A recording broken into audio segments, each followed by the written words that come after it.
მოგესალმებით. ეთერში გადაცემა რეზიუმე სტუდიაში მუშაობს ჟურნალისტი მერაბ მეტრეველი. მივესალმებით ჩვენს რადიო მსმენელებს, ვინც გვისმენს 103-ზე რადიო პალიტრის ეთერით და ასევე მივესალმებით ჩვენს ტელემაყურებლებს, ვინც გვიყურებს ტელეკომპანია პალიტრა ნიუსის ეთერით.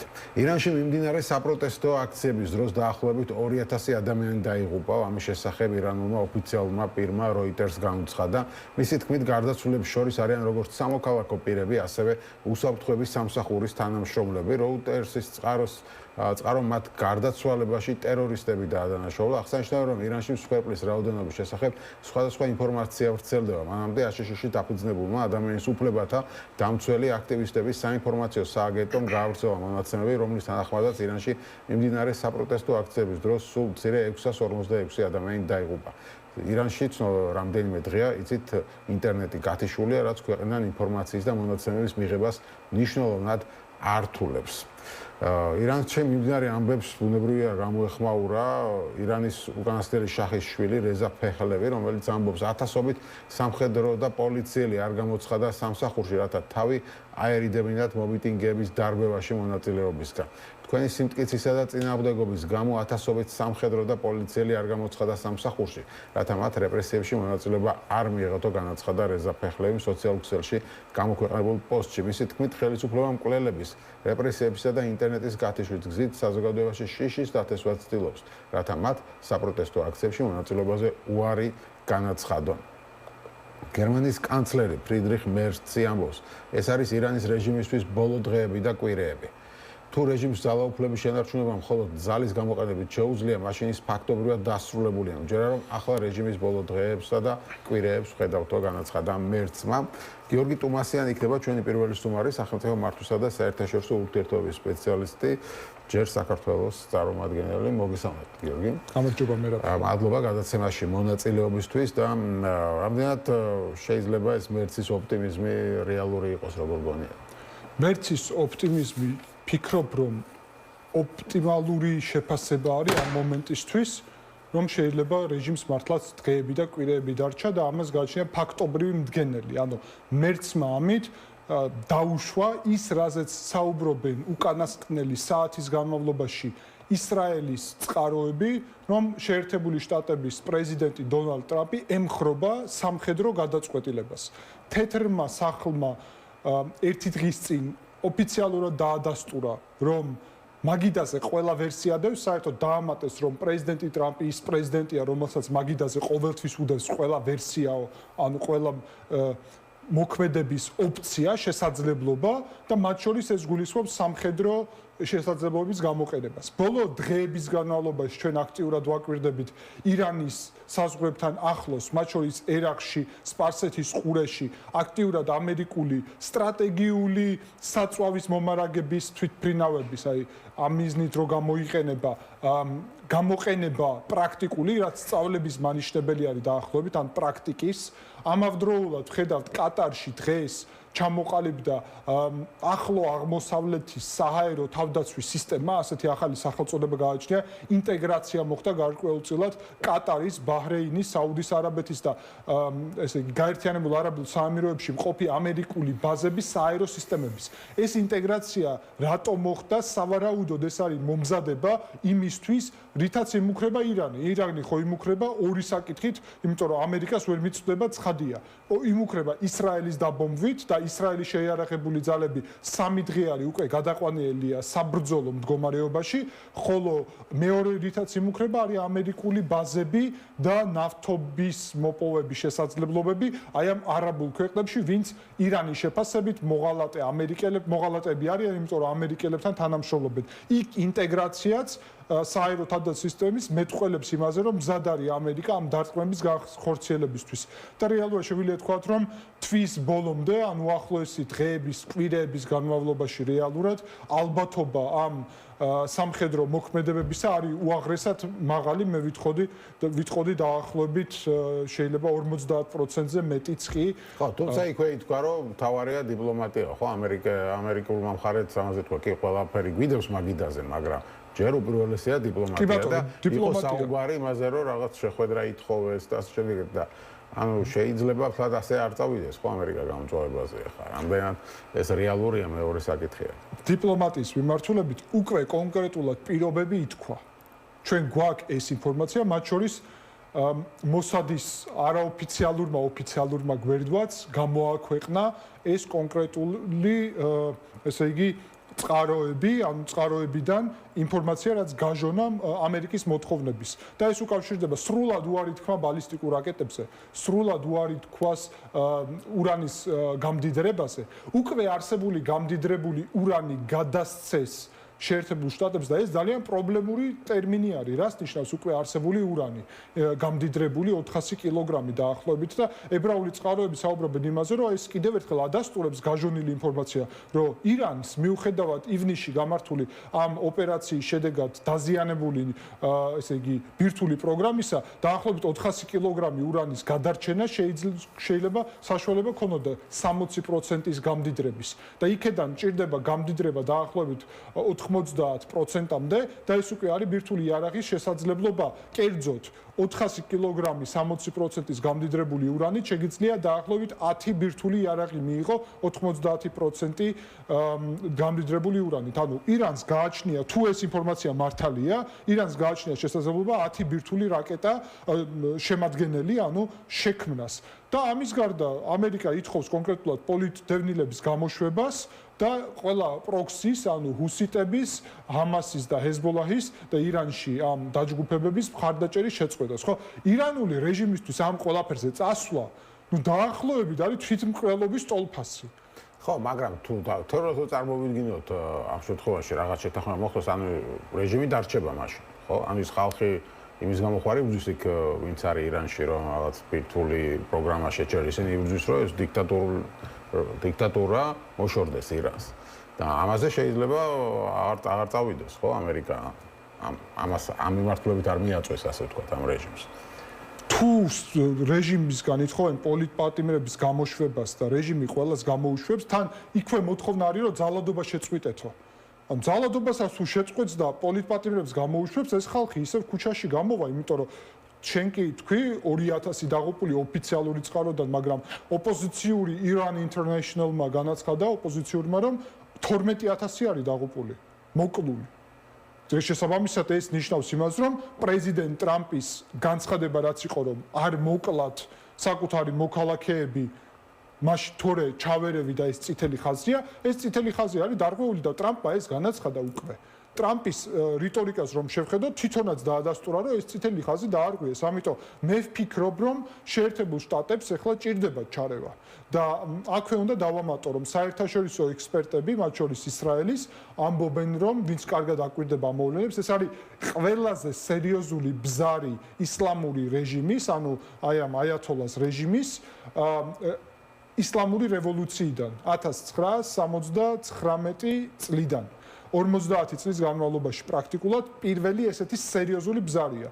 ამ მომენტისთვის ჩემი შეფასება რომ თუ შეერთებული შტატები და ისრაელი არ გამოიყენებენ ამ შესაძლებლობას, არ მიაყენებენ დარტყმებს კრიტიკულ ინფრასტრუქტურაზე, რომელიც დაკავშირებულია მოძალადე სისტემასთან, ანუ კერძოდ ისლამური აი ამ გუშაკთა კორპუსის და სამხედრო ობიექტებზე და ასე შემდეგ, რითაც დაასუსტებდნენ ძალადობის მექანიზმებს რეჟიმის, მაშინ რეჟიმი თუ ამ ტალღასაც გაუძლებს პროტესტის, პრაქტიკულად წარმოუდგენელია რეჟიმის შემდგომში დამხობა შიგნიდან და გარედან რეჟიმის დამხობა გაცილებით რთულია, იმიტომ რომ ბრძოლის უნარიანია, ბირთვული პროგრამის გაგრძელებას აპირებს, ბალისტიკური პროგრამის გაგრძელებასაც და ზოგადად რეჟიმი ამის მერე თან ჩინურ საჰაერო თავდაცვის სისტემებს ყიდულობს, როცა ნახა რომ რუსული საჰაერო თავდაცვის სისტემები არ მუშაობს, კერძოდ ივნისში როცა ეს ბრძოლები იყო, ეხლა უკვე ჩინური შეისყიდა, უკვე აქვს ჩინური საჰაერო თავდაცვის სისტემა და ებრაელ ექსპერტებს საკმაოდ ეჭვი ეპარებათ, რომ იმდენად მარტივად შეძლებენ ეხლა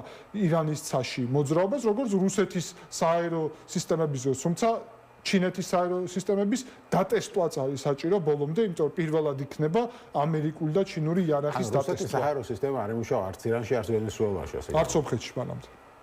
ანუ სომხეთში კი ბატონო. არც რუსეთში არა რუსეთში მეტნაკლებად მუშაობს სად მუშაობს როცა დრონები დაფრინავენ სიღრმეში რუსეთის წარმოუდგენელ მანძილებზე კი ბატონო შეიძლება სადღაც ვერ მიაგნო მაგ დრონს უშუალოდ საზღვართან კი ბატონო მაგრამ 1000 კილომეტრით სიღრმეში რომ შედის უკრაინული დრონი რომელიც ძალიან იაფი არის თავისი არსით რანაირად უნდა აწარმოო ომი პირობითად გერმანულ ფრანგულ ან პოლონურ ან სხვა მხარესთან რომელსაც გააჩნია ულტრათანამედროვე ტექნოლოგიური შეიარაღება ტომოჰავკები მაგალითად ამერიკული წარმოების ხო აქ არის რაზე საუბარი დრონებზე რომელიც სიჩქარე რამხელა აქვს ძალიან ნელია ზოგადად და ხმაურიანია და ასე შემდეგ ანუ ეს დრონია ეს არ არის ტომოჰავკის მაგალითად რაკეტა. შესაბამისად რუსეთი რომ ამ მიმართულებით ჩავარდა ძალიან მნიშვნელოვანია. მეორე მომენტი, რაც ჩვენს მედიაში ნაკლებად ხარჯგერდა, მიზეზიც უნდა კარგად გავიაზროთ ამ კონკრეტული პროტესტის. აი, კონკრეტული მიზეზი, ზოგადი მიზეზი ხომ ახალი არ არის სოციალური, ხო? მაგრამ ეს სოციალური მიზეზი მინდა დავასახელო. ერთ დღეში ირანის ვალუტა გაუფასურდა 96%-ით. რეჟიმმა გააუფასურა რეალური, იმიტომ რომ კურსი ესე პირდაპირ არ არსებობს ირანის ვალუტის, არ ივაჭრება საერთაშორისო ბაზრებზე მათი ვალუტა, მაგრამ დაახლოებით კურსი არსებობს. ერთ დღეში მოსახლეობის ქონების 96% აიათოლას რეჟიმმა მოსახლეობას წაართვა. ეს იგივე არის მერაბ რომ ეხლა რომ მიზეზი რა იყო? ამის მიზეზი არის ის, რომ ირანს გააჩნია უზარმაზარი ეკონომიკური კრიზისი, რომელიც გამომდინარეობს იქედან, რომ ჯერ ეკონომიკა აქვს ჩამორჩენილი იზოლაციის ფონზე, ძირითადი ფული მიდის ბირთვულ პროგრამაში და ბალისტიკური რაკეტების პროგრამაში, პროქსიების დაფინანსებაში და რეალურად ერთადერთი ნავთობსყიდის რეალურად ჩინეთის მიმართულებით, მაგრამ ეგეც შეზღუდულია, იმიტომ რომ ნავთობის ფასები საკმაოდ დაბალია, $120 კი არა და ეხლა უკვე $60 ქვემოთ არის და თან პრეზიდენტ ტრამპის ქმედებების შედეგად ნავთობზე პროგნოზირებადი ფასები, ანუ სამომავლო ტენდენცია კიდევ უფრო ნაკლებს გვიჩვენებს ვენესუელაში მოქმედების შედეგად, შესაბამისად ძალიან უჭირს ირანს, მაგრამ ეს ფული ყველაფერი, ანუ დოვლათი ირანელი ხალხის მიდის ომში ისრაელთან. და ხალხმა დაინახა, რომ ამ ომში ჯერ ერთი მარცხდებიან ივნისში, რაც უქნეს 12 დღეში გაანადგურეს ხო პრაქტიკულად მთელი სამხედრო ინფრასტრუქტურა და თან სამხედრო მეთაურებიც. მაგრამ ამავდროულად მნიშვნელოვანი ნაბიჯი არის, რომ გააუფასურეს ქონება ამ მოქალაქეების, იმიტომ რომ მიითვისეს ზოგადად ნებისმიერი დევალვაცია ვალუტის, მიზანმიმართული და ესეთი კონტროლირებადი, ეს არის ხალხის გაძარცვა. ამიტომ ეს რა ძალით რატომ და გააკეთო ჩვენ? ძალით ვერ აკეთებენ, ვეღარ იჭერდნენ იმ კურსს. ისედაც კურსი ცალკეა ოფიციალური და ცალკეა ანუ გაუშვეს კურსი, იმიტომ რომ ვერ იჭერდნენ და გაუშვეს კურსი და მიზანმიმართულად აჩვენეს მოქალაქეებს, რომ გაძარცვეთ, დიდი ხანია, ერთ დღეში ხო არ გაძარცვეს, დიდი ხანია ძარცავდნენ მოქალაქეების ქონებას და შესაძლებლობებს, იმიტომ რომ როცა მოქალაქეებისგან ფული მიგაქ არა ამ მოქალაქეების კეთილდღეობაზე ხარჯავ, არამედ ხარჯავ ომზე თან ამერიკასთან და ისრაელთან, ნუ პოტენციურად ამაში მარცხდები და მოქალაქეებისთვის ახლა მაგალითი რომ მოვიყვანო ჩვენი საზოგადოებისთვის, დღეს რომ $1 2 ლარი და 70 თეთრი არის. წარმოიდგინეთ რომ ერთ დღეში გახდეს 65 ლარი $1 ფასი. აი ეს მოხდა ირანში. და მოქალაქეებისთვის ეს არის წარმოუდგენელი ასე ცხოვრება შეუძლებელია. ხო, გასაგებია, მაგრამ ხა რეჟიმმა მიმართა რეპრესიებს და თუ ამ რეპრესიებს როგორც თქვა ამერიკის პრეზიდენტმა არ უპასუხებენ ძალით და რეჟიმი გააგრძელებს ხალხის ხოცვას, რაღაც ჩამოხრჩობა და ანონსებს, ხო, რამდენიმე 1000 ადამიანის, შეიძლება ეს ყველაფერი ისევ დასრულდეს, როგორც ადრე დასრულებულა, ხო? ნუ რეჟიმმა შეინარჩუნოს, ასე ვთქვათ, ხელისუფლება და ეს მსხვერპლიც, რომელიც გაიგო ხა ირანელმა ხალხმა, მოჩნდეს, ხო, ყოველად ათასობით ადამიანის დაღუპვას ეხუმრების შენ ხა ფაქტურად სამოქალაქო ომია ეს ჩათვალე. ხა Wall Street Journal-ი წერდა გუშინ, რომ თეთრ სახლში განიხილავენ ირანის ბოლო დიპლომატიურ შეთავაზებას შეამციროს საკუთარი ბირთვული პროგრამა, თუმცა თავად პრეზიდენტ დონალდ ტრამპი იერიშების მიტანისკენ იხრება. Wall Street Journal-ის წყაროებზე დაყრდნობით წერს, რომ ზოგიერთი მაღალი თანამდებობის თანაშემწე, რომელიც ვიცე-პრეზიდენტ ჯი დე ვენსის ხელმძღვანელობს, ცდილობს ტრამპი დიპლომატიურ მიდგომაში დაარწმუნოს, სანამ დემონსტრანტების დახოცვის გამო ირანზე იერიშებს მიიტანენ. Wall Street Journal-თან საუბარში ამერიკელმა მაღალჩინოსნებმა ანონიმურად თქვეს, რომ ტრამპს საბოლოო გადაწყვეტილება ჯერ არ მიუღია და მიდგომის წყვეტად მაღალი რანგის თანაშემწეებს 13 იანვარს შეხვდება. შესაძლო ვარიანტებს შორისაა სამხედრო დარტყმები ირანის რეჟიმის ობიექტებზე ან კიბერთავდასხმების სერია, ახალი სანქციების დაწესება და რეჟიმთან დაპირისპირებული ონლაინ ანგარიშების დახურვა და წყაროების თქმით, ზოგიერთ მაღალჩინოსმა აღნიშნა, რომ აშშ-ის იერიშებზე შესაძლოა ხელი შეუწყოს ირანის რეჟიმის პროპაგანდას, თითქოს მიმდინარე მოვლენების უკან აშშ და ისრაელი დგას. ხო, ანუ ერთ-ერთი მიზეზი ის გამოს თავს იკავებენ, რომ აი მე იტყვია, რომ მართლები ვიყავითო, რომ ამ პროტესტის უკან აშშ და ისრაელი დგას. აქვე კიდევ აღსანიშნავია ეს ეკონომიკური ტარიფი, რომელიც დააწესა 25%, ვინც ირანთან ვაჭრობს. ხო, ხა ეს ჩვენ ვაჭრობთ 300 მილიონი გონია წელიწადში ვაჭრობა ირანთან. შეიძლება ჩვენ შეგვეხოს, არ ვიცი, ეს ამერიკის სანქცია, ну ჩინეთს ყველა ვარიანტში შეეხება, მაგრამ ეს ყველაფერი ამდენად გამოიღებს შედეგს. ეს პოლიტიკური გზავნილია ახლა ეს სანქციის საკითხი და ჩვენ ზოგადად არ უნდა დაგვავიწყდეს, რომ თუ გახსოვთ კარგად როგორ მიმდინარეობდა ეს ივნისში ომი და ომის წინა პერიოდი, პრინციპში შეგვიძლია თქვათ, რომ ტრამპმა და ნეტანიაჰუმ იმ დროს საკმაოდ ხაფანგი მოუწყეს და მოატყუეს, შეიძლება ვთქვათ, აიათოლას რეჟიმი. ანუ მოულოდნელობის ეფექტი მაინც შექმნეს და ამაზე დეტალურად გვისაუბრია. მე ვფიქრობ ახლაც, თუნდაც ამ სანქციებით დიდია ალბათობა, რა თქმა უნდა, არ ვამტკიცებ, მაგრამ დიდია ალბათობა, რომ ეს არის გარკვეული ხაფანგი, ახლა მათ შორის მსჯელობები და ასე შემდეგ, რომ რეჟიმი უფრო მშვიდად იყოს და დარტყმა თუ იქნება მოულოდნელი. ეს დარტყმა არ იქნება ისე, რომ წინასწარ გამოაცხადებენ და შემდეგ დაიწყებენ. გასაგებია დარტყმა სად უნდა იყოს, რა თქმა უნდა და ეს პირველ რიგში გულისხმობს საერო თავდაცვის სისტემებს, რომ შემდეგ გაიხსნას ცაში მოქმედების შესაძლებლობა, როგორც წინაზე იყო, უბრალოდ იქ იყო რუსული და ახლა არის ჩინური და ებრაელები პირდაპირ ამბობენ, უნდა დავტესტოთ ჩვენი შესაძლებლობები და ჩინური საერო თავდაცვის სისტემები, იმიტომ რომ რეალურად ამ ბოროტების ღერძს რომელზეც საუბრობთ, ხო, ვენესუელა, ირანი, რუსეთი, ჩრდილოეთ კორეა და ჩინეთი, ერთი ველი რომ არის. ეხლა მთავარი დასაყრდენი ადრე თუ საბჭოთა კავშირი იყო, ეხლა ჩინეთი ხდება და ბოლო დასაყრდენი ყველა ამ რეჟიმის არის ჩინეთთან თანამშრომლობა და მათ შორის ჩინური იარაღი. ამიტომ გასაგებია, რომ ჩინური იარაღი ბევრგან გამოჩნდება ზოგადად და ეს ბევრგან იქნება ამერიკის უეჭველი მოწინააღმდეგე მხარე და არა ამერიკის მხარე.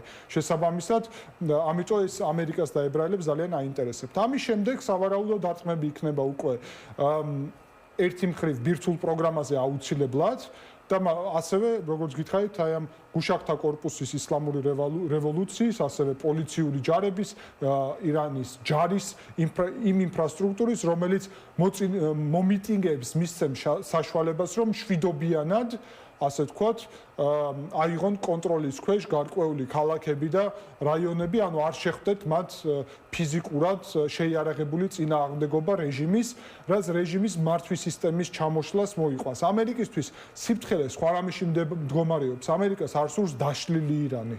დაშლილი ირანი არის არასტაბილურობის კერა, არის ერაყის და სირიის მაგალითის გამეორება გარკვეულწილად. და პოტენციურად შეიძლება საფრთხე იყოს ბევრი რეგიონალური მოთამაშისთვისაც. იქ არის ცალკე ბალოჩების საკითხი პაკისტანთან საზღვარზე, იქ არის ცალკე აზერიების, ან აზერბაიჯანელების საფრთხე საკითხი, რომელიც აზერბაიჯანის სამხრეთით ცხოვრობენ და ირანის საფრთხედ მიიჩნევს აზერბაიჯანი თავად შესაძლებლობად ცალკე თემა. იქ არის ქურთების საკითხი, ჩრდილო-დასავლეთ ნაწილში ირანის, რომლებიც აქტიურობენ ახლა, მაგრამ ამერიკას ერთი მხრივ შეიძლება იქ აწყობდეს სირიის ქურთების მაგალითზე, მაგრამ ბოლომდე შეიძლება არც აწყობდეს. ანუ ირანის სახელმწიფოს დეზინტეგრაცია მეორე პრობლემა არის. ამის ნაცვლად შეიძლება ამერიკას უნდადეს ისეთი დარტყმები, რომელიც დეზინტეგრაციას არ გამოიწვევს. სავარაუდოდ ეს გადაწყვეტილება მაინც მიღებული იქნება. ანუ მე ვფიქრობ, რომ ალბათობა გაცილებით დიდია, რომ მიიღება. ხვალ გადაწყვეტება, ხო თუ არა მგონია მაინც დღეს და ხვალ.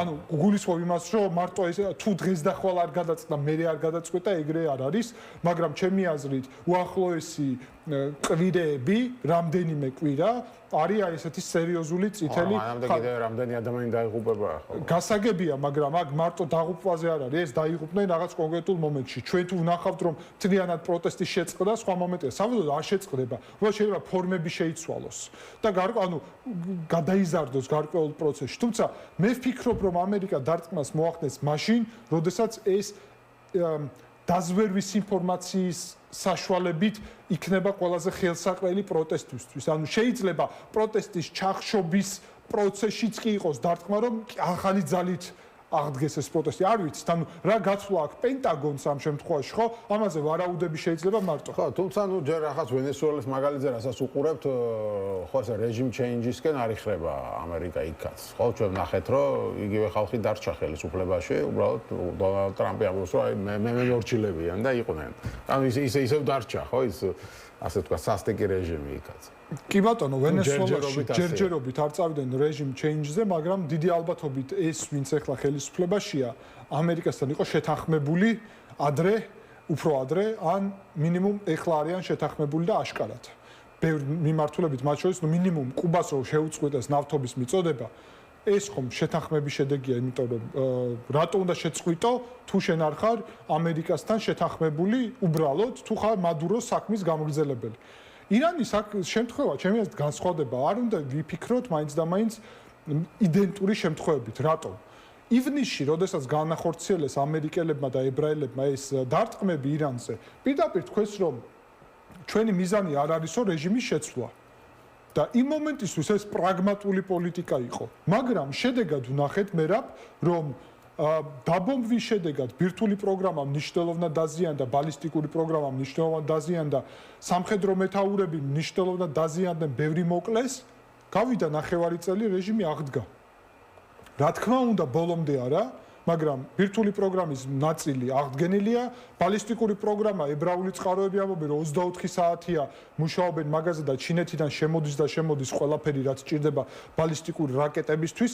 გარკვეული იმედები აქვთ, გახსოვთ, რომ ისრაელს რამდენიმე რაკეტა დაეცა ისრაელზე თავის დროზე და იმედი აქვთ, რომ მეტის გარტყმას შეძლებენ, ამიტომ რეალურად ეხლა ვაშინგტონში და იერუსალიმში იაზრებენ, რომ თუ რეჟიმს არ შეცვლი, ნახევარ წელიწადში ერთხელ ომი უნდა აწარმო? თან ებრაელები პირდაპირ ამბობენ, რომ იმ დროს უფრო მშვიდად ვიყავით, იმიტომ რომ ვიცოდით, რომ რუსული საერო თავდაცვის სისტემები არ ვარგა და მათ ცაში ვაკეთებთ, რასაც ვინებებთ, როგორც სირიის ცაში აკეთებდნენ, როცა არ ვარგოდა ეს საერო თავდაცვის სისტემები. თუმცა ახლა ჩინური შემთხვევაში ეჭვები არსებობს უკვე, მერაბ. დარწმუნებული ნამდვილად არ არიან ებრაელი სპეციალისტები და ანალიტიკოსები, რომ ეს ჩინური ანტისაჰაერო თავდაცვის სისტემები იგივე რუსული ხარისხის არის. რატომ? მარტივი მიზეზია, ჩინეთი აწარმოებს პრაქტიკულად ყველაფერს, ანუ ტექნოლოგიურად ჩინეთი რომ სერიოზული ქვეყანაა, ამას ეჭქვეშ არავინ აყენებს. რუსეთი ჩამორჩა საბჭოთა კავშირის დაშლის შემდეგ ყველაფერს საერთოდ და დღეს თავად არის ჩინეთზე დამოკიდებული. ამიტომ ჩემი ანალიზით დიდი ხანი თუ დააცდიან ირანს, მაშინ რაღაც მომენტში საფრთხე გახდება ისეთი, რომ შეიძლება ვერ გაუმკლავდნენ ამ საფრთხეს. მათ შორის ბირთვული შემადგენელით რეჟიმსაც ესმის, ბირთვული იარაღი რომ ქონოდათ, ესეთ ვითარებაში არ იქნებოდნენ ჩრდილოეთ კორეის მაგალითზე. და ამიტომ მიდრეკილი არიან ბირთვული იარაღის მიმართულებით, რომ ახალი სტატუს-კვო შექმნან და თქვან, რომ ეხლა ბირთვული იარაღი გვაქვს და აღარ აწარმოოთ ომი ჩვენს წინააღმდეგ, თორე იერუსალიმზე, ან ისრაელზე, როგორც ბალისტიკური რაკეტები მოვიდა ჩვენსგან, შეიძლება ერთ-ერთი ბირთვული შემადგენელი აღმოჩნდეს. და ეს სერიოზული საკითხია, იმიტომ რომ ბირთვული იარაღის აფეთქების ალბათობა მნიშვნელოვნად ზოგადად გაზრდილია, ანუ ირანი მიდრეკილია მაგისკენ და როცა ამბობს ისრაელს გავანადგურებთ, ეს რას ნიშნავს? ბირთვული იარაღს აწარმოებ, ბირთვული ენერგიისთვის გჭირდება 10%-იანი გამდიდრების ურანი. ეს საუბარია სამშვიდობო მიზნებისთვის თუ გინდა, ხო? ელექტროსადგურისთვის ასე შემდეგ. და ირანი ამბობს, რომ ამისთვის მჭირდება, მაგრამ ბირთვული იარაღისთვის მჭირდება 90%-იანი გამდიდრების ურანი. და ეხლა ირანს რო 60-70%-ის გამდიდრების აქვს, რისთვის აქვს? და ბალისტიკური რაკეტების პროგრამას ესე აქტიურად რო ავითარებს, ვის უმიზნებს? ძალიან მნიშვნელოვანი, თან არ უნდა დაგვაუწყდეს, რომ თუ ესე გაგრძელდა, ის პოტენციურად ბირთვული იარაღი და ბალისტიკური რაკეტები ევროპასაც ანუ რადიუსში აღმოჩნდება ევროპა, მარტო ისრაელი არა, ევროპაც. და არ უნდა დაგვაუწყდეს, ვინ არის დღევანდელი აიათოლას რეჟიმი, რომელიც რუსეთს ეხმარება უკრაინის უბრალოდ დაბომბვაში უმიზეზოდ. ირანისთვის ხო მიზეზი არ არსებობს მაგისა. საუბარი იმაზე, რომ რამე მიზეზი არსებობს, არასერიოზულია. რადგანაც ირანისთვის ბრძოლა ზოგადად ცივილიზებულ სამყაროსთან, რასაც ჩვენ ვუწოდებთ ასე, ანუ დემოკრატიულ დასავლეთთან, არის თვით მიზანი ამ მომენტში. და ისრაელი უბრალოდ არის ამ დასავლეთის აქ ყველაზე მსხვილი და ძლიერი წარმომადგენელი. სწორედ ამიტომ მე ვფიქრობ, რომ დიდი შეცდომა იქნებოდა შეერთებული შტატების მიერ და ისრაელის მიერ, თუმცა პირველი როლი მაინც შეერთებულ შტატებს უნდა კონდეს ჩემი აზრით და არა ისრაელს, რომ არ დააბრალონ ისრაელს ზედმეტი ამ კუთხით დიდი შეცდომა იქნებოდა, რომ ეხლა არ დაარტყა ირანის ესე იგი სამხედრო ობიექტებს რა. უნდა დაარტყან ჩემი აზრით და ეს საქართველოსთვისაც იქნებოდა ძალიან სერიოზული წინსვლა თუ რეგიონში რა მოხდება რეგიონში თუ ირანში ხა ხელისუფლება შეიცვლება, რეჟიმი შეიცვლება და იქ პროდასავლურ რეჟიმი მოვა, ну ეს ალბათ ძალიან ბევრ რამეს შეცვლებს. დიახ, ნამდვილად. რეგიონში. ხო, რო წარმოვიდგინოთ უბრალოდ რა შეიძლება მოხდეს. ეს ნიშნავს რეალურად, რომ დღეს შეერთებული შტატები რომ არაბულ სამყაროში არის წარმოდგენილი სამხედრო ბაზებით და ისრაელში და კავკასიას ვერ წვდება აქედან, იმიტომ რომ თურქეთში კი არის ინჯერლიკის ბაზა, მაგრამ თურქეთი მაინც ორმაგ პოლიტიკას აწარმოებს აქტიურად, მათ შორის ისრაელის წინააღმდეგ თავისი რიტორიკით და ქმედებებით. თურქეთის დღევანდელი ხელისუფლება რეალურად არ არის პროამერიკული. ეს არის აშკარა. ქემალისტებს ეს მიდრეკილება ჰქონდათ, მაგრამ რეჯეპ ტაიპ ერდოღანმა ეს მიდგომა შეცვალა განსაკუთრებით 2016 წლის ამ ამბოხის მცდელობის შემდეგ და ეს პრინციპში საჯაროდ ცნობილია. ამის ფონზე რეგიონში ჩვენ გარკვეულწილად დავკარგეთ სუფთა ამერიკის მოკავშირე აი ამ კონტექსტში. თურქეთი ადრე იყო ასეთი. ეხლა თუ ირანი ასეთად ჩამოყალიბდება, ფეჟეშკიანის შემთხვევაში არა, არამედ რეზა ფეჰლევის შემთხვევაში, ამ შემთხვევაში ჩვენ პრაქტიკულად მივიღებთ ერთია რომ აზერბაიჯანთანაც თანამშრომლობს ამერიკა ამ ახალი შეთანხმებით, მაგრამ აზერბაიჯანი არ არის პროამერიკული ქვეყანა ნამდვილად, ამ პროდასავლური და ინტეგრაციას აცნობს. ჩვენ მივიღებთ აქ სომხეთს, რომლის საგარეო საქმეთა მინისტრი ახლა ვაშინგტონში იმყოფება და რუბიოს ხვდება, სომხეთს როგორც ამერიკის მთავარ მოკავშირეს ირანთან ერთად. რატომ ამბობ ამას? იმიტომ რომ დღეს სომხეთი ამ მოკავშირეობას ვერ ახორციელებს, რადგანაც მას ერთი მხრიდან არის ირანი, მეორე მხრიდან არის საქართველო. საქართველო დღეს ქართული ოცნების პირობებში ანტიამერიკულ, ანტიევროპულ, ანტიდასავლურ ქვეყანად იქცა სამწუხაროდ, ხოლო ირანი არის მკვეთრად ანტიამერიკული პრაქტიკულად ომის ფაზაში, დღევანდელი ირანი. თუ ეს შეიცვლება, ირანი და სომხეთი პრაქტიკულად სამხრეთიდან ამერიკის შესაძლებლობები შემოვა სამხედრო ინფრასტრუქტურა და ჩვენ უახლოეს პერიოდში შეიძლება ვნახოთ აქ ამერიკის ფიზიკური ყოფნა არა მხოლოდ შავი ზღვით, ანუ რუმინეთი, ბულგარეთი და თურქეთი ნაწილობრივ, მაგრამ ეგ ერდოღანის პოლიტიკაზეა დამოკიდებული, თუ შეცვლის პოლიტიკას, მაშინ უბრუნდება იმ პოლიტიკას, ჯერ ბალანსირებს. და მეორე მხრივ შეგვიძლია ვნახოთ პირდაპირ სამხრეთ კავკასიაში ირანი, სომხეთი, მერე საქართველო პროამერიკული ასეთი ღერძი მნიშვნელოვანი, რაც იქნებოდა გარდატეხა სამხრეთ კავკასიის უსაფრთხოების სისტემაში ასეთი რამე რომ მოხდეს. ხო, მაგრამ ამერიკის შეერთებული შტატების დღევანდელი ხელისუფლება ამბობს რომ ეხმარება მონროს დოქტრინას, რომელსაც დონრო დაარქვეს ახლა ტრამპის სახელიდან გამომდინარე, რომელიც გადაგებს იმას, რომ ამერიკის გავლენის სფერო უნდა იყოს დასავლეთ ნახევარსფერო. ამამ გააჩინა ბევრში აქ მოლოდინი, რომ ტრამპის პოლიტიკა არის ის, რომ მე მარტო დასავლეთ ნახევარსფეროში გავაკონტროლებ, თქვა, ეგ ვენესუელა, კუბა, კოლუმბია და ასე შემდეგ, ბევრი პრობლემა აქვს იქაც. და იქ რა მოხდება აქეთ უკვე ევროპის კონტინენტზე უკვე ამერიკის საქმე აღარ იქნება და თუ ასე წავიდა საქმე, მერე ხა ეს შენი ასე ვთქვათ იმედები რაღაც პროამერიკული ღერძის შესახებ შეიძლება არც გამართლდეს, ხო? კონტრარგუმენტი მაქვს მტკიცებულებას, რომ ჩემი აზრით არასწორად შეფასდა ეგ დოქტრინა ამერიკის, ეგ იმას კი არნიშნავს, რომ ჩვენი ამერიკის გავლენის სფერო არის დასავლეთ ნახევარსფერო მთლიანად. ეს ნიშნავს იმას, რომ დასავლეთ ნახევარსფერო უპირობო ამერიკული გავლენის ნაწილია და დანარჩენი პირობითი ამერიკის გავლენის ნაწილია და პირობითი და რას გულისხმობ ამაში? წელი რაც დაიწყო, ამერიკამ უკვე განახორციელა საერო დარტყმები სირიაში, საერო დარტყმები სომალიში, საერო დარტყმები ნიგერიაში, თან ნიგერიაში პირველად. ტრიპის პროექტი აქვე ჩვენ რეგიონში აქტიურად ვითარდება. ეხლა ვისაუბრეთ ახლო აღმოსავლეთში ერთობლივი საერო თავდაცვის სისტემის ჩამოყალიბების შესახებ.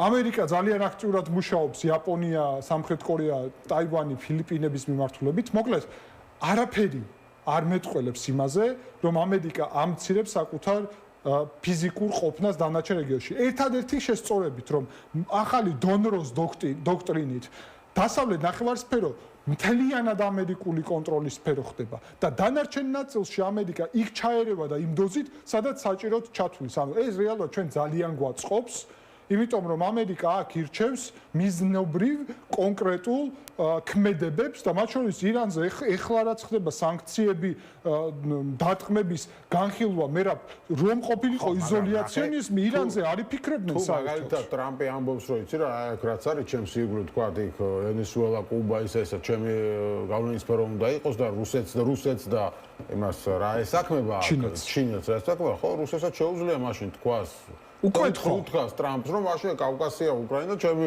გავლენის სფეროა და აქ რა გესაქმებათ შესწორება სოლოვიოვმა გუშინ ეთერში გააკეთა ხო იცით სოლოვიოვი რუსეთის მთავარი პროპაგანდისტი სახელმწიფო არხზე 2 კვირის წინ პუტინმა პირადად медаლი მისცა ღირსების ორდენი რეალურად განაცხადა რომ ჩვენ ვენესუელაზე და სირიაზე ნაკლებად უნდა ვიფიქროთო და ძირითადად ეხლა უნდა ვიფიქროთ რომ სომხეთიო და ცენტრალური აზია ჩვენ გავლენის სფეროს ტოვებენ და შეიძლება სომხეთის და ცენტრალური აზიის მიმართულებით გავმართოთ სპეციალური სამხედრო ოპერაცია. ამის შედეგად დღეს სომხეთში, აზერბაიჯანში და ცენტრალურ აზიაში აჟიოტაჟია ამ განცხადების გამო.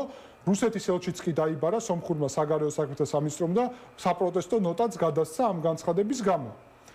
ერთი მნიშვნელოვანი მდგენელი სოლოვიოვი ამ განცხადებაში კავკასიაზე კი არ საუბრობს, სომხეთ-აზერბაიჯანზე საუბრობს, საქართველოზე არ უთქვამს რომ უნდა შევაჩეროთ საქართველოს გასვლა ჩვენი გავლენის სფეროდან, რადგანაც ქართული ოცნების ხელისუფლების პირობებში საქართველო ისედაც არის რუსეთის გავლენის სფერო. შესაბამისად, მე რასაც შენ ამბობ რომ ვაშინგტონის ამ პოზიციის გამო კი არ დაიწყებს რუსეთი რომ ჩვენი გავლენის სფეროა. რუსეთს ეს აქვს პირველი დღიდან ჩვენი დამოუკიდებლობის რომ ჩვენ მისი გავლენის სფერო ვართ. ეხლა შეერთებული შტატები ამ დიქტატორების თამაშის წესებით თამაშობს და მათ შეიძლება ეს არ მოსწონ. შეიძლება თქვა რომ კანონი დარღვეულია ამით, მაგრამ ეს კანონი დიდი ხანია დაარღვიეს დიქტატორებმა და შესაბამისად აუცილებელია რომ ამერიკა უფრო მყარი ქმედებებით აქ იმოქმედოს. ნახოთ როგორ დაალაგდება საბოლოოდ. მადლობა დიდი. გიორგი ტუმასიანი იყო ჩვენი სტუმარი. ჩვენ საუბრობდით ირანის მიმდინარე მოვლენებზე. რეკლამის შემდეგ უკვე საქართველოს დაუბრუნდებით ღარიბაშვილის დაკავების საკითხს. თაზო დათმაშვილი იქნება ჩვენი სტუმარი.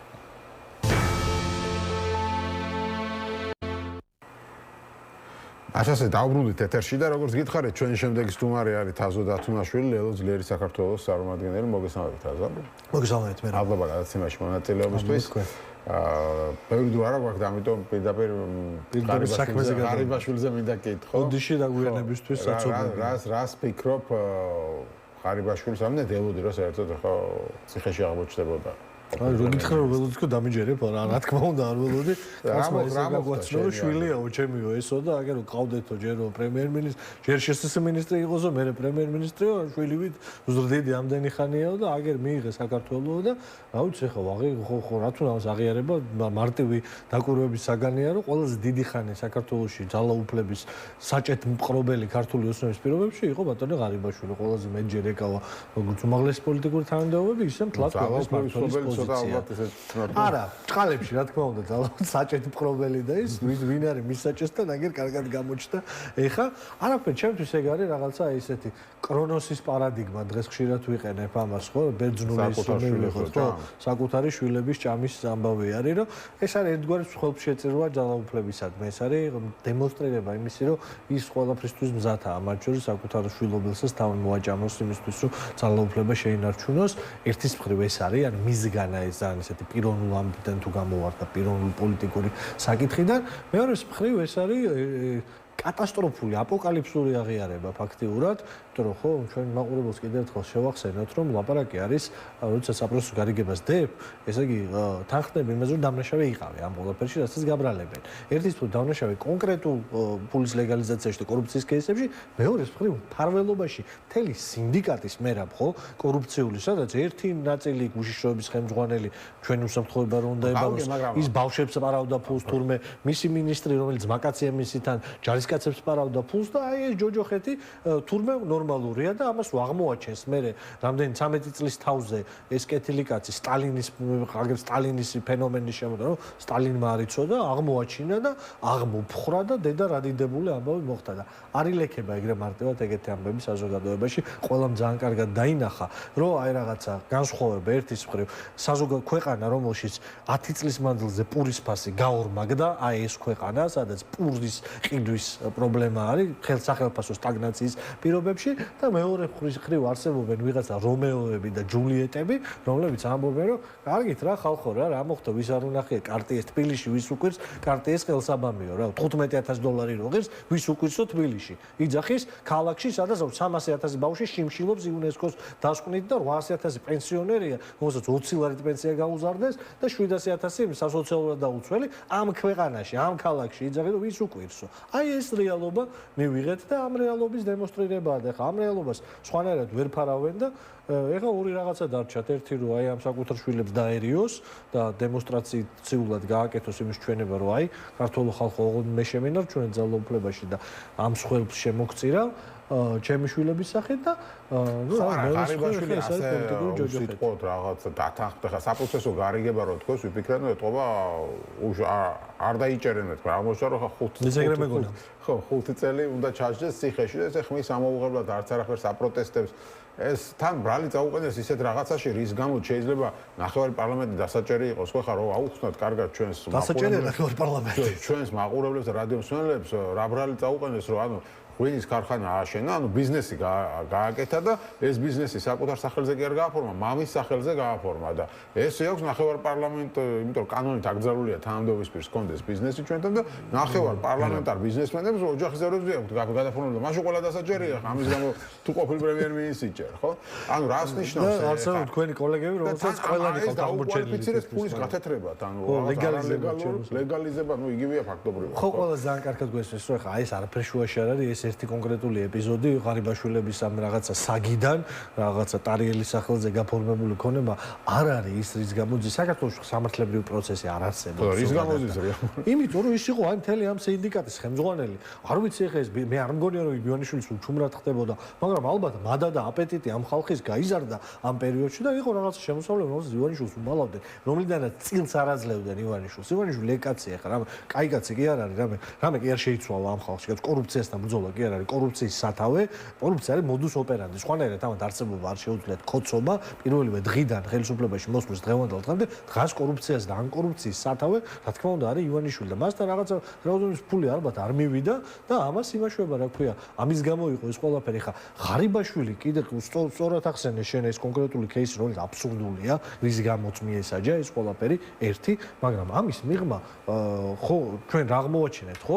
ის ადამიანები, რომლებიც მისი ხელმძღვანელობის დროს იკავებდნენ უმაღლეს პოლიტიკურ თანამდებობებს, აგრეთვე ინკრიმინირებულები არიან ერთი საქართველოს შეერაღებული ძალების იმის რა ქვია ულუფის ჭამაში და იქიდან ფულის კეთებაში და იმათ რომ ჩვენ ჯარისკაცებს რომ უნდა მომსახურება სამეცნიერო მომსახურება ქონოდათ იქიდან ფულის მოპარვაში მეორე ნაწილი ილუაშვილის სახით ბაგაბაღის აღსაზრდელების ფულს იპარავდა მესამე ნაწილი იმას რა ქვია კიდე რაღაცა კოლ-ცენტრების მფარველობდა რომელიც ყლიფავდა ამ ევროპელ პენსიონერებს აი ამის ხელმძღვანელობა არის აი ეს არის უბრალოდ ისეთი მე მგონია რომ ვერ თავს ვერ დავდებ არ ვიცი შიგნით რა ხდება მაგრამ რეალურად მგონია რომ ისეთი ამბები მიმდინარეობს შიგნით რომ აი ეს აღარ გიმალებოდა ეგარ ხო რამას ვამბობ რომ ამის გამო კიდევ ვიმეორებ ერთხელ ნახევარი პარლამენტი გადასახადია მაგაში არ გაწირავდა არ არის მაგის გამო აი ამ ყველაფრის გამო რაც არის და ღარიბაშვილის ასე ჩუმად არ დათანხმდებოდა ხო ამის გამო 5 წლით სისხლში ჩასმას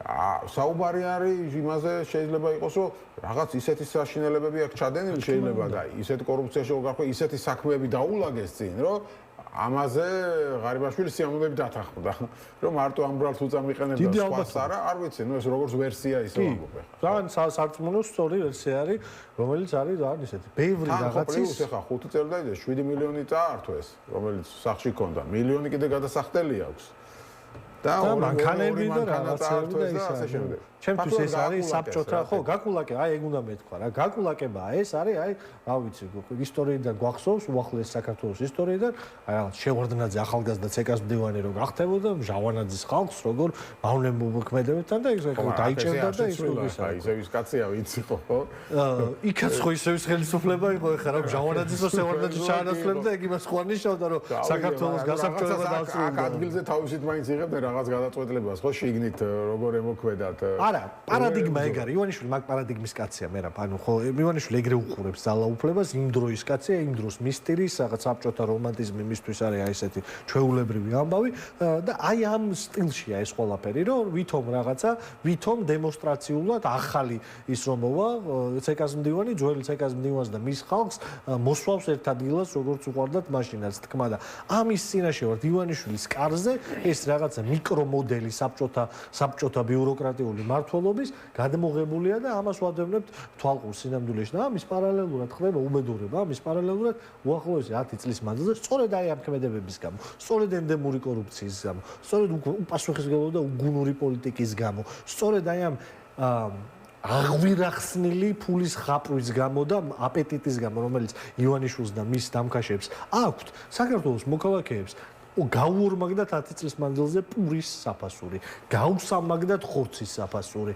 გაუორმაგდათ ზეთის და ცხიმის საფასური, პირველადი მოხმარების პროდუქტებზე. რითიც სულდგმულობს ადამიანი და არსებობს ფულის ბეჭდვა იქნებოდა ეს ერთის მხრივა, მეორეს მხრივ ეს იქნებოდა გადასახადების უაზროდ მატება, აქციზების უაზროდ ზრდამ საწვავზე, ეს იქნებოდა რაღაც დედოლარიზაციის თუ რაღაცა მსგავსი სიგიჟეების ეგიდით ისეთმა უგუნურმა ნაბიჯებმა, რომელიც ეს ქვეყანა მიიყვანა აქ რო გაუსაძლისია ისტორიულ მაქსიმუმზე ავიდა კატასტროფულ მაჩვენებელს დამოკიდებული საქართველოს ისტორიაში დეკემბერში 2025 წლის პროდუქტების ფასი საქართველოს მოქალაქეების უმრავლესობის სუფრაზე ასეთი მწირი არ ყოფილა ხო და მაგას არ გამოაცხადა რომ დავიჭერო ყველასო და ეხლა უბედურება მეორე უკიდურესობაში გადავარდებით ცოტა ხანი შეიძლება ტალონები დაჭირდეს არც მაგი არ იქნება პრობლემა ტალონებიც მაგ რომანტიკის ნაწილია რომელშიც უნდათ რომ ეს ქვეყანა დააბრუნონ აი რაღაც ჯოჯოხეთურ იზოლაციაში მაგრამ რა ვიცი ციხით რო დაემუქრები იმის შემომტანს, ნივრის შემომტანს, აღარ შემოვიდა ზმაო ის ნიორს მეც. მაგით რო დაემუქრება, აღარ შემოვა. რო გამოდი და უტიფრად იძახის, რომ საფრანგეთში ორჯერ ნაკლები მოგება აქვს. კი, ორჯერ ნაკლები მოგება აქვს. საფრანგეთში სასამართლო აქვს ფრანგებს, რომელშიც წავა და იდავებს თუ რამე არის. ამ ხელა რისკზე არ მიდის ბიზნესში რომ მიდის, ამ ხელა რისკზეც ქართული ბიზნესმენი მიდის. როცა საქართველოში არის, სასამართლო ამას არა, კორუფციის წილი უნდა იხადოს, ყველაფრის ფაში კორუფციის წილი უნდა ჩადოს. რა იქნება ხვალ არ იცის ისეთ არასტაბილურ გარემოში არის. ვისთან ვაჭრობა საუკრძალოენ არ იცის და აი ასეთი უნდა იარსებოს და აღარ იარსებებს ეს კაცი. წავა და საქართველოს ბიზნეს არ გააკეთებს და ხვალ გაჩნდება დეფიციტი. ან პლანტას პროდუქტი, რომელიც ივანიშვილის ოჯახს ეკუთვნის, რომელიც 4-ჯერ უფრო ძვირი არის ვიდრე იმპორტირებული პროდუქტი, თელ ბაზარს ის დაფარავს და აქამდე თუ მარტო ხორცი ქონდა გაძვირებული, შაქარი, კარაკი, რავი, 4 მაგი ფასის გადახდა მოუწევს ადამიანს ბოსტნეულში და ბოლოს ეს ყველაფერი დამთავრდა ჯოჯოხეთი. მაგისია, ბლავდა კაცო, მაგისია. ყველაზე ძვირი პლანტაიზაცია უნდა ანუ ყველაზე ძვირი ის რაღაცა ასტრონომიული სხვაობაა თან ამ ფასებში და არ გამოვა ძმაო, კაი, შეიძლება კარგად იყოს ნაწარმოები, კარგად გაკეთებული იყოს, დაფასოებული არის, მაგრამ არა აქვს საქართველოს მოქალაქეებს მინდა რომ, არ ვიცი, თუ სურპრიზია ივანიშვილისთვის და მისი გარემოცვისთვის, არ აქვს ქართველებს მაგდენი ფული, რომ ყოველდღე პლანტას ბოსტნეული ჭამოთ. არ არის. არ არის ეს ფული. ხალხი სულს ღაფავს და 20 ლარით მოუმატა ისა რა ქვია, პენსია, მერაბ 20 ლარით მოუმატა პენსია. და თვითონ ეს კასტა შეგონე სადმე წავიდა? აი ეს რომეო მიქაუტაძის და მისი ცოლის მსგავსი ხალხი. შეგონე სადმე გაქრენ? ანუ ერთია რომეო. რამდენი რომეოა ქართულ ბიუროკრატიაში, ბიუროკრატიულ ელიტაში? აი, დავფიქრდეთ უბრალოდ, რამდენი რომეო და ჯულიეტა არის ამ ხალხისნაირი. რამდენი ხალხი ხაფავს ამ ქვეყანას? სახელი თელესოფლიოში რაღაცა სიყვარულთან დასასრულებლად ჩვენთან კორუფციასთან ასოცირდება. მადლობა დიდი გადაცემისთვის. თაზო დათუნაშვილი იყო ჩვენი სტუმარი ლელო ძლიერი საქართველოს წარმომადგენელი. მე გემშვიდობით 1 საათი 9:00 გადაცემით პოლიტიკური სივრცე დაგიბრუნდებით.